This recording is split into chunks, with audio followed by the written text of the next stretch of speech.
రోమీలకు రాసిన పత్రిక 10వ అధ్యాయము 12వ వచనం నుంచి 16వ వచనం వరకు.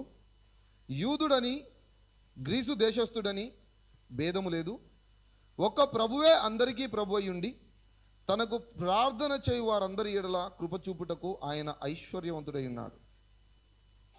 ఎంతమంది ఈ భూమి మీద దేవుడికి ప్రార్థన చేస్తే వారందరికీ కృప చూపించగలిగినంత కృపా మహదైశ్వర్యము కలిగిన దేవుడు యేసుక్రీస్తు ప్రభు. హల్లెలూయా. నువ్వు ఎప్పుడైతే ప్రార్థన చేస్తావో, ప్రార్థన దేవుడి యొక్క కృపను నీ జీవితం మీదకి తీసుకువచ్చి, నీ జీవితంలో దేవుని యొక్క కృప నీ బలహీన సమయంలో నిన్ను బలపరిచి దేవుని కొరకు బలమైన కార్యాలు చేయుటకు నీకు సామర్థ్యాన్ని ఇస్తుంది దేవుని కృప. హల్లెలూయా. ఆ కృప ఏ విధంగా వస్తుంది? నీకు ప్రార్థించుట ద్వారా. హల్లెలూయా. కాబట్టి ప్రార్థించిన ప్రతిసారి మనము అయ్యా నీ కృప నాకు దయచేయని అడగాలి.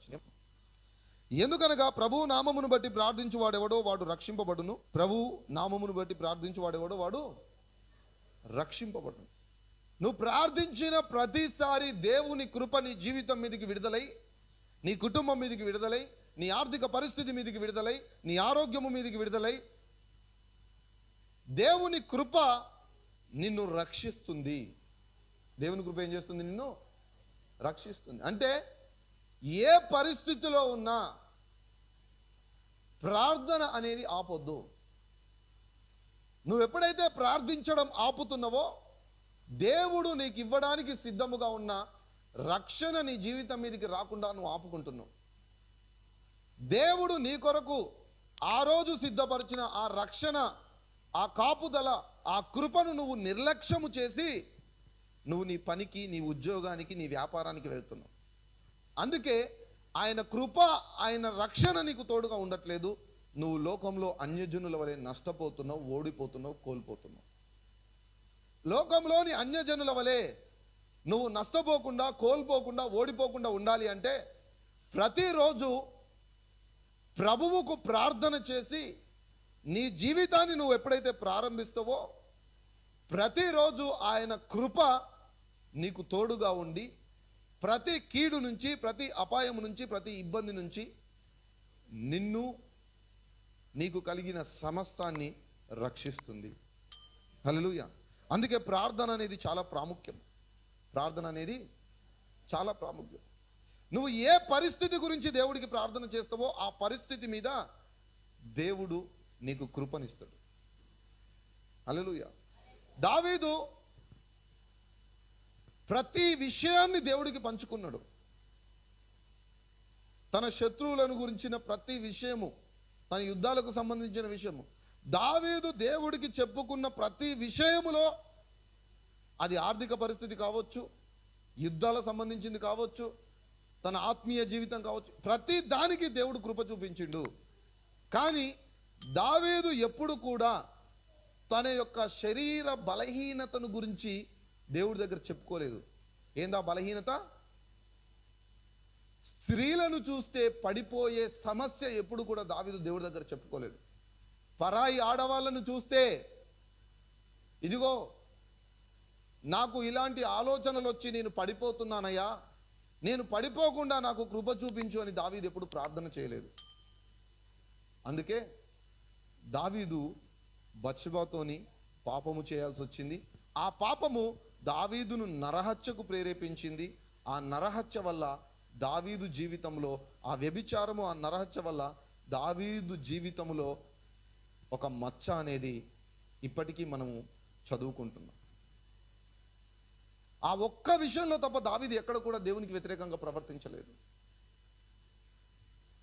నువ్వు ఏ విషయంలోనైతే ప్రార్థించవో ఆ విషయంలో పడిపోతావు. ఏ విషయంలోనైతే ప్రార్థిస్తావో ఆ విషయంలో దేవుడు కృప చూపెడతాడు. అందుకే పౌలు తన బలహీనత విషయమై ముమ్మారు ప్రార్థించగా దేవుడు ఏమని జవాబిచ్చిండు పౌలుకి? నా కృప నీకు చాలును. హల్లెలూయా. నువ్వు ఎప్పుడు బలహీనుడవో అప్పుడే బలవంతుడు.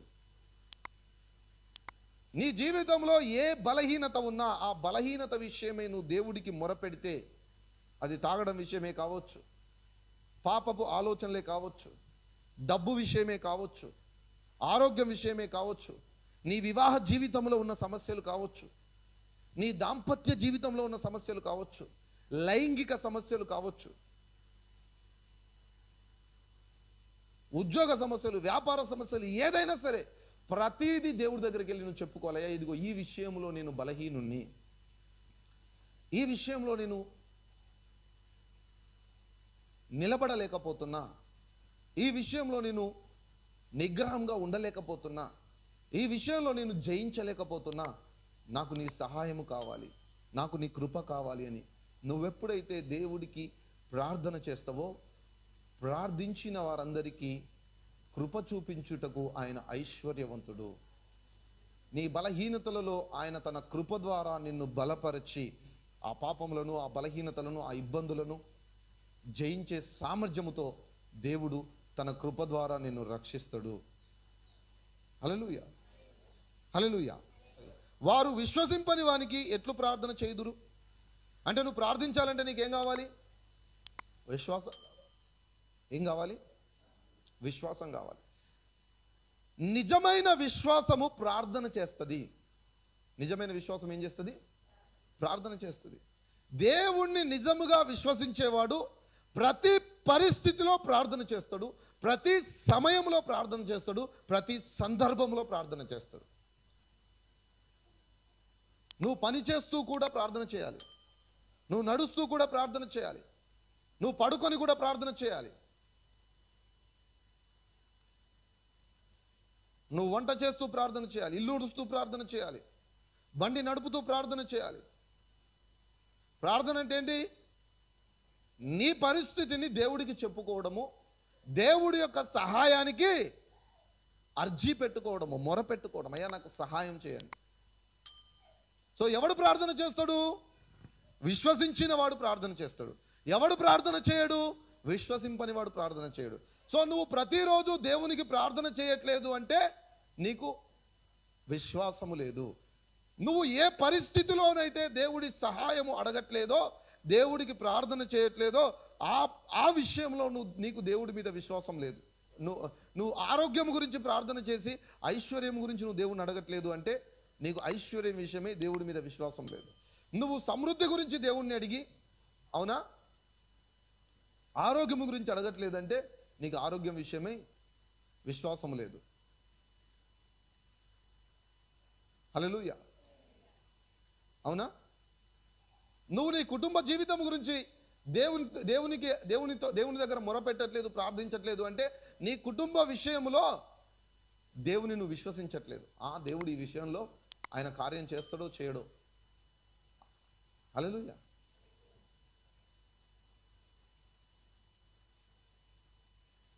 నీ వివాహ జీవితం, నీ లైంగిక జీవితం, నీ దాంపత్య జీవితం, నువ్వు ఏ విషయంలో దేవునికి ప్రార్థన చేస్తే ఆ విషయంలో దేవుణ్ణి విశ్వసించినట్టు, ఏ విషయంలో దేవునికి ప్రార్థన చేయకపోతే ఆ విషయంలో దేవుని మీద నీకు విశ్వాసం లేనట్టు. ప్రార్థన నీ విశ్వాసాన్ని, ఆ విషయమై నీ విశ్వాసాన్ని దేవునికి వ్యక్తం చేస్తుంది. అంటే దేవా, ఈ విషయంలో నీవు చేయగలవని నేను నమ్ముతున్నా, నేను నీ మీద ఆధారపడుతున్నానని నీ విశ్వాసాన్ని నువ్వు వ్యక్తపరచడమే ప్రార్థన. నువ్వు ఎప్పుడైతే ప్రార్థించవో, ప్రభువా నువ్వు అవసరం లేదు, నేను హ్యాండిల్ చేసుకోగలుగుతా అని దేవుని యొక్క చేతిని పక్కకు నెట్టడమే ప్రార్థించకపోవడం. హల్లెలూయా. వారు విశ్వసింపని వారికి ఎట్లు ప్రార్థన చేయుదురు? వినని వానిని ఎట్లు విశ్వసించుదురు? నీకు విశ్వాసం కావాలంటే ఏం చేయాలంట? వినాలి. నువ్వేం వింటున్నావు? లోకము గురించి వింటున్నావు, సమస్యల గురించి వింటున్నావు, తప్పుడు సమాచారాలు వింటున్నావు, మనుష్యుల సలహాలు వింటున్నావు, మనుష్యుల మాటలు వింటున్నావు. చూడండి, నువ్వు ఎక్కువ దేవుని గురించి వింటా ఉన్నావు అనుకో, నువ్వేం చేస్తావు? విశ్వసిస్తావు. అరే, దేవుడు ఈ విషయంలో నన్ను ఆశీర్వదించగలడు, ఈ విషయంలో నన్ను బలపరచగలడు, ఈ విషయంలో నన్ను కాపాడగలడు, ఈ విషయంలో నన్ను ఆశీర్వదించగలడు, ఈ విషయంలో నన్ను అభివృద్ధి పరచగలడనే విశ్వాసము దేవుని మీద నీకు కలుగుతుంది. ఎప్పుడైతే నీకు విశ్వాసం కలుగుతుందో నువ్వేం చేస్తావు? అయ్యా ఇదిగో ఈ విషయంలో నాకు సహాయం చేయి, నన్ను బలపరచు, నన్ను ఆశీర్వదించు, నన్ను అభివృద్ధిపరచు, నన్ను కాపాడు, నన్ను రక్షించు అని నువ్వేం చేస్తావు? ప్రార్థన చేస్తావు. అంటే నువ్వు ప్రార్థన చేయాలి అంటే నీకేం కావాలి? విశ్వాసం కావాలి. నీకు విశ్వాసం కావాలంటే ఏం కావాలి? వినాలి. ఏం వినాలి? సమాచారం వినాలి. ఏ సమాచారం వినాలి? నీ దేవునిని గురించిన సమాచారం వినాలి. నువ్వు ఎంతసేపు లోకము గురించి వింటున్నావు. నీకు ఒక సమస్య వచ్చిందనుకో, ఆ సమస్యను ఎట్లా పరిష్కరించుకోవాలి అని నువ్వు మనుష్యుల దగ్గరికి వెళ్ళి సలహాలు అడుగుతున్నావు, మనుష్యుల ఆలోచనలను అడుగుతున్నావు. వారి జీవితంలో ఆ సమస్య వచ్చినప్పుడు వాళ్ళు ఏం చేసిండ్రు అనేది నువ్వు వాళ్ళ దగ్గర నుంచి అడుగుతున్నావు. నువ్వు ఎవరి దగ్గరికి రావాలి? దేవుని దగ్గరికి రావాలి. నువ్వు ఎవరి దగ్గర వినాలి? దేవుడి దగ్గర వినాలి. నువ్వు ఎవరి దగ్గర అడగాలి? దేవుడి దగ్గర అడగాలి. దేవుని అడగాలి, అయ్యా ఏం చేయాలి, ఎలా చేయాలని నువ్వు దేవుని అడగాలి. అప్పుడు దేవుడు తన వాక్యము ద్వారా నీతో మాట్లాడతాడు, లేదా కళ ద్వారా నీతో మాట్లాడతాడు, లేదా దర్శనం ద్వారా నీతో మాట్లాడతాడు. చివరికి ఈ మూడిటి ద్వారా కూడా నీతో మాట్లాడిన తర్వాత అవసరమైతే దైవ సేవకుడు వాక్యం బోధించేటప్పుడు నీతో మాట్లాడతాడు, లేదంటే ప్రవచనము ద్వారా నీతో మాట్లాడతాడు. నువ్వు దేవుణ్ణి అడిగినప్పుడు ఇన్ని రకాలుగా ఆయన నీకు జవాబునిస్తాడు. హల్లెలూయా. అయితే నీకేం కావాలి? విశ్వాసం. అది ఎక్కడి నుంచి వస్తుంది? వినటం వల్ల. ఎవరి గురించి? యేసుక్రీస్తుని గురించి. స్తోత్రం. యేసుక్రీస్తు ప్రభువానికి వందనాలు చెల్లిస్తున్నాం. అయ్యా ఇదిగోనైనా ఎవరెవరైతేనైనా వారి యొక్క ఆత్మీయ జీవితంలోనైనా ఇంకా ప్రార్థనలో ఎదగలేని స్థితిలో ఉన్నారో ప్రభువా, వారందరి మీదనైనా నీ ప్రార్థన ఆత్మను, నీ ప్రార్థన శక్తిని కుమ్మరించమని ప్రార్థిస్తున్నాం తండ్రి. ఇదిగోనైనా ప్రతి ఒక్కరూ తండ్రి నాయన అయా ఇదిగో కృప చూపుటకు, సహాయము చేయుటకు, రక్షించుటకు సామర్థ్యం కలిగిన దేవుడవైన నీకు ప్రార్థించి అయా సమయోచితమైన సహాయము పొందుకొని వారి యొక్క ప్రతి పరిస్థితుల నుంచి రక్షింపబడి అయ్యా ఇదిగోనైనా నీకు మహిమకరమైన సాక్ష్యములు వారి జీవితంలో పొందుకుందరుగాక. ఎవరైతే ఈ రోజునైనా ఈ యొక్క వాక్యం విన్నారో తండ్రి, వారందరినీ ప్రభువా ప్రతి విషయంలోనైనా, వారి ఆర్థిక విషయాల్లో, ఆరోగ్య విషయాల్లో, కుటుంబ విషయాల్లో, మానసిక శారీరక అయా సమస్యలన్నిటి నుంచినైనా వారిని ముట్టి బాగు చేసి విడిపించమని నజరేయుడైన యేసుక్రీస్తు నామమున ప్రార్థిస్తున్నాం తండ్రి. ఆమేన్.